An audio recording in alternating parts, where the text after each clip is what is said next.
2 दिवसापूर्वी घडली होती आणि वारकरी संप्रदायामध्ये खूप मोठा आघात झाला होता.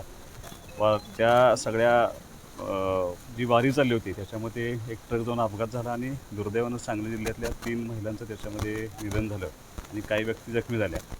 जखमींना तातडीची मदत मिळावी म्हणून आमच्या संप्रदायाचे आणि आमच्या सगळ्या आध्यात्मिक असोसिएशनचे आमचे जे प्रदेशाध्यक्ष आहेत शिवसेनेचे, ते अक्षय महाराज भोसले त्या ठिकाणी पोहोचले. त्यांनी सगळी मदत केली आणि जखमींना त्याच वेळेला आपण आर्थिक मदतसुद्धा करण्याचा प्रयत्न केला. किंबहुना त्यांना डिस्चार्ज मिळवल्यानंतर घरी पोच करणं, त्यांचे सगळी विचारपूस आमचे अक्षय महाराज करत होते. आणि आज आमचे नेते एकनाथ शिंदेसाहेब आणि श्रीकांत शिंदेसाहेब यांच्या दोघांच्या आदेशानुसार शिवसेना पक्ष आणि श्रीकांत शिंदे फाउंडेशनच्या वतीनं ज्या दुर्दैवी घटना आपल्या ह्या जिल्ह्यामध्ये घडल्या, ज्या 3 आमच्या माता भगिनी त्याच्यामध्ये मृत्यू झाला, त्या तिघांच्या कुटुंबामध्ये किमान एक आधार असावा. आम्ही त्यांच्याबरोबर आहोत. ते फक्त त्यांना त्याची जाणीव व्हावी यातून आम्ही त्यांना काही मदत करण्यासाठी आलो होतो.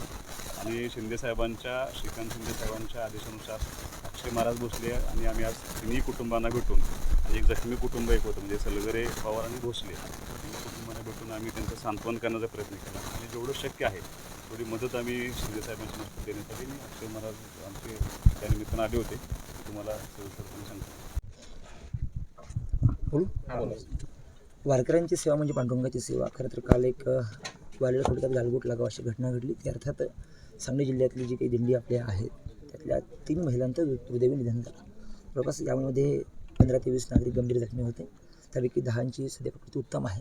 यावेळी घटनेची माहिती आदरणीय राज्याचे उपमुख्यमंत्री एकनाथ शिंदे साहेबांना जेव्हा कळाली, साहेबांनी तात्काळ त्या अनुषंगानं स्वतः कार्यवाही केली. शासन तर त्यांना मदत करतात ₹5 लाख रुपयांची. मात्र शिवसेना परिवाराचं एक शिंदेसाहेबांचं स्वतःचं एक ब्रीदवाक्य आहे की वारकरी हा माझ्या घरातला सदस्य आहे. त्यामुळे या सदस्यांकडे स्वतः आपण गेलं पाहिजे. जे काही 11-15 जे काही रुग्ण होते त्या प्रत्येकाला घडलेल्या घटनेपासून अगदी ते घरी जाईपर्यंत त्यांना जी काही मदत लागेल ती देण्याकरता शिवसेना पक्ष कटिबद्ध आहे. या माध्यमातून जे काही गंभीर जखमी आहेत, काल साहेबांनी घोषणा केली होती की जे काही या वारीमध्ये निधन झालं त्या कुटुंबाला आधार असावा. आपण त्या कुटुंबाच्या दुःखात सहभागी आहोत. त्या अनुषंगाने साहेबांनी ₹2 लाख अशी मदत त्या कुटुंबाला फक्त एक आपण त्याचे सदस्य आहोत आणि दुःखात आपण सहभागी होतो या अनुषंगाने त्यांनी निरोप दिला होता. खरं तर कालच ही घटना घडली आहे, पण तात्काळ आपण त्या ठिकाणी गेलं पाहिजे असा साहेबांचा निरोप आला. आणि काल दिवसभर रुग्णालयात जे काही पेशंट्स होते त्यांची पण आम्ही काळजी घेतली आहे. अगदी ते जोपर्यंत ठणठणीत बरे होत नाहीत, पायावर स्वतःचे चालत नाही, तोपर्यंत त्यांचा जो काही उपचाराचा खर्च आहे किंवा जे काही लागेल देण्याकरता शिवसेना पक्ष आणि डॉक्टर श्रीकांत शिंदे फाउंडेशन याकरता कटिबद्ध आहे. त्या अनुषंगानं सांगलीचे आपले आमदार विद्याचे आदरणीय सुहास भैया आणि सगळेच आमची जी काही इथली टीम आहे ते सगळे या कुटुंबाला भेटलो, त्यांचं सांत्वन केलं आणि आमच्याकडनं जे काही शक्य आहे ते त्या कुटुंबाला आम्ही सुपूर्द केलं. यापुढे देखील त्या कुटुंबाला जे काही अत्यावश्यक गोष्टींची गरज असेल देण्याकरता शिवसेना पक्ष कटिबद्ध आहे.